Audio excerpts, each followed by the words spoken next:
going to be tough because, you know, the prompter is transparent, and because they moved the curtains, it's quite impossible to read. So I will use my papers. All right. First of all, good afternoon to all of you. It's really a pleasure to be here with you, to have the opportunity to speak in front of all of you.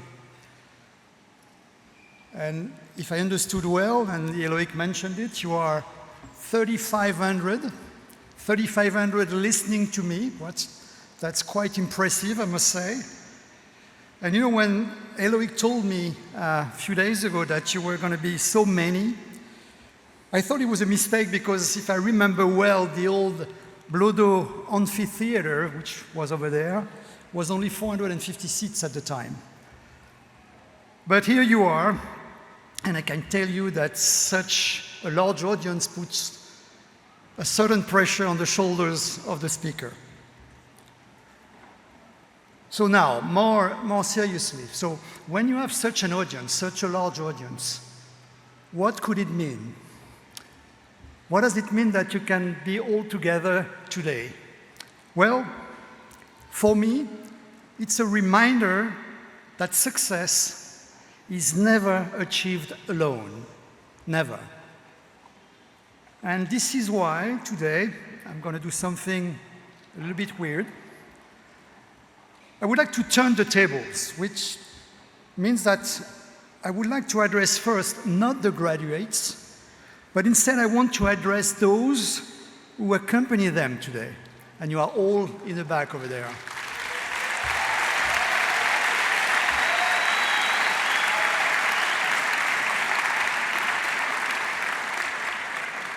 So I would like to address the non-graduates.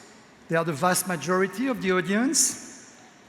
So I would like to thank these, be it friends, parents, siblings, spouses, and even children. I've saw some of them over there in the alleys.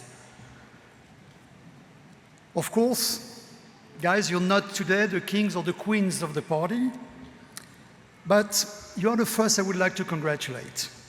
So, to all of you back there, congratulations for standing by the side of today's graduates when they decided, as Eloïc mentioned, to return to school 5, 10, or 15 years after leaving it. Also, congratulations for standing by their side, by supporting them all throughout. Could it be an MBA, an executive MBA, or an executive master? Of course, I don't know you personally, but I'm quite convinced that it is your support, that it is your affection that make this adventure possible for them today.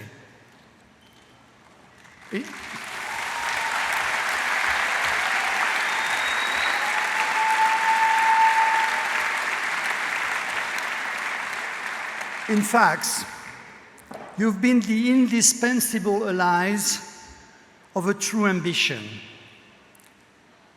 And you too, you have your life impacted by HEC, even transformed by HEC. So I really do think that you deserve your share of laurels and of incense today. So bravo à tous. Please, the graduates, join me in applauding your support.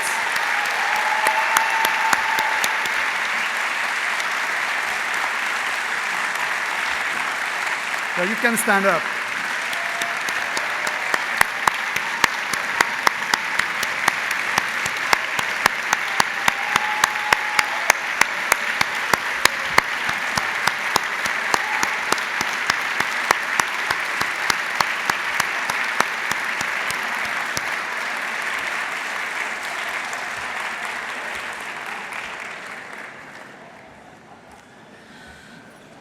All right. So now, let's talk to the graduates, to all of you. First of all, I really hope that you feel proud today, because you should feel very proud. You should feel very happy, and you should feel even very confident. And by the way, let me tell you that I really admire what you have done, and I really mean it. It's not easy for sure, after a few years of experience, to put yourself at risk. And in fact, it requires humility and probably a good deal of courage to get out of your comfort zone. And I do imagine that you did that because you wanted to shake up your destiny, because you wanted to expand the horizon of your careers. And you know that behind this journey, what I see, it's a sign and an act of will, and this is what I would like to salute today.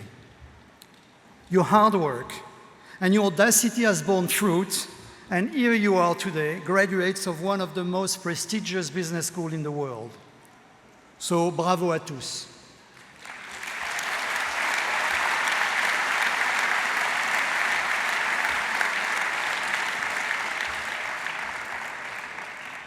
Of course, your HEC diploma is a token of academic excellence, but it is only over time that you will fully measure all that HEC has transformed in you, both professionally and as a person.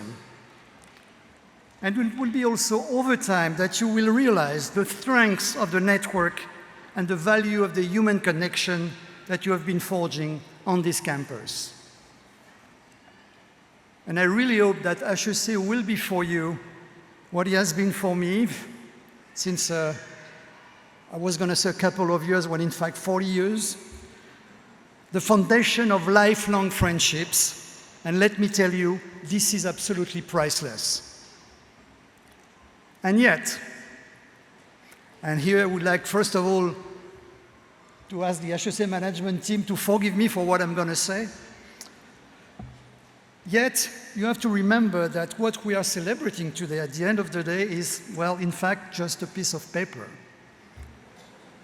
You have had the humility to return to your studies, so please remain modest. And remember that a degree alone does not guarantee success, and even if it's an HEC diploma.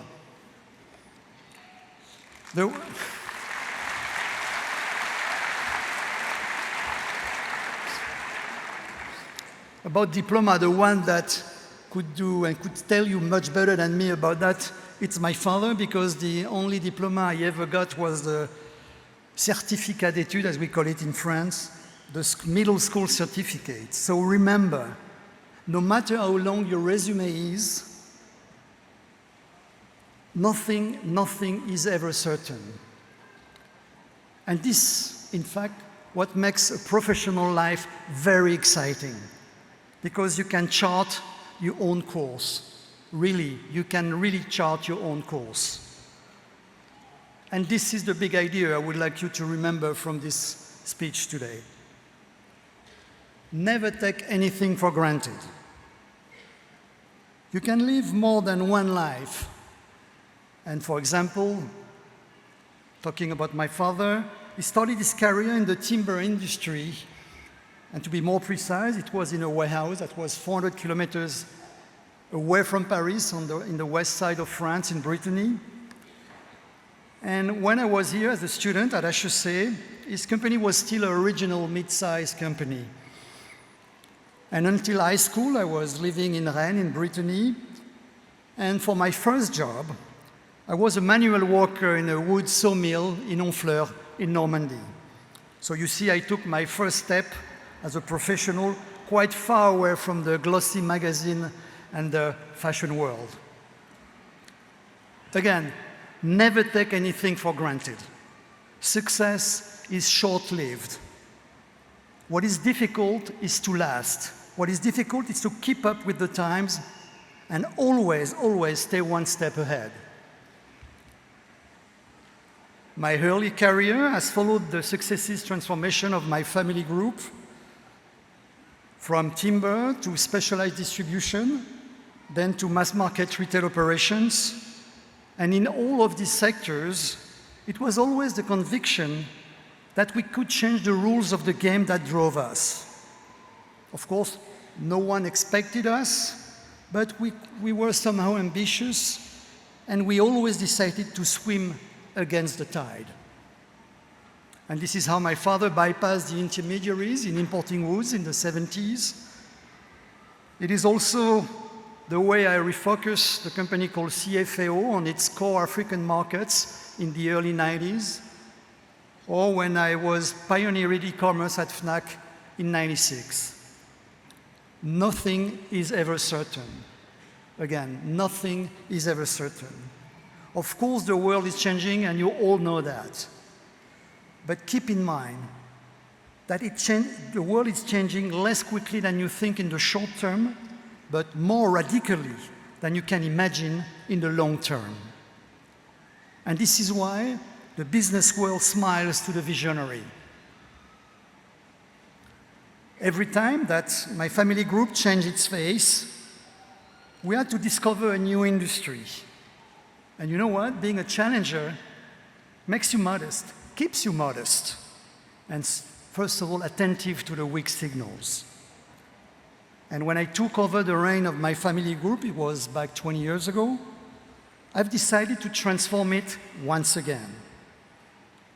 And I remember it very well. I was about your age. But I didn't want just to manage the existing legacy business lines of the group. What I wanted instead was to pursue my own vision. And actually, my father encouraged me to build upon my own vision, and I'm really, really grateful about that. Luxury was the smallest business that was used to be called the PPR Group. It was a European-centric conglomerate at the time. And luxury back then was very much a niche industry. But I was already convinced by its growth potential because of the globalized world we were entering, a world that was driven by new economic powers. And I've never deviated from that vision, and this is how this PPR group morphed into Kering back in 2013, and then 10 years later become a leading luxury group in the luxury industry. So of course, when I tell the story that way, when I tell it very simply like this, it gives the impression that everything was simple, everything was easy to achieve. But of course, this is an illusion, this is partly an illusion, because obviously the long journey has not been always a walk in the park. In reality, you go through ups and downs, and you know, right now I really know what I'm talking about when I'm saying going through ups and downs. But you know also that at the end of the day, those ups and downs, this is what is fully part of doing business. So today we celebrate your achievement, and I'm sure that you are already dreaming of your future successes. But if you allow me to finish with a word of advice, don't forget that there is no great success without few setbacks down the road. Of course, it's better to finish with a positive balance, but remember that crises happen, and you must learn to overcome them, you must learn from them. And in any case, in success as in difficulty, you cannot lead a fulfilling career as a solitary hero. In the future, you will still need those people who were by your side during the last few months at HEC and who are sitting next to you in the back over there as I speak. They are your friends, your families, and you know what? They will continue to play a key role in your career, helping you deal with doubts, to deal with stress, with fatigue. So please remember to take care of them in good times and in bad times, as they just took good care of you. Congratulations again for all your achievements, and thank you for your attention.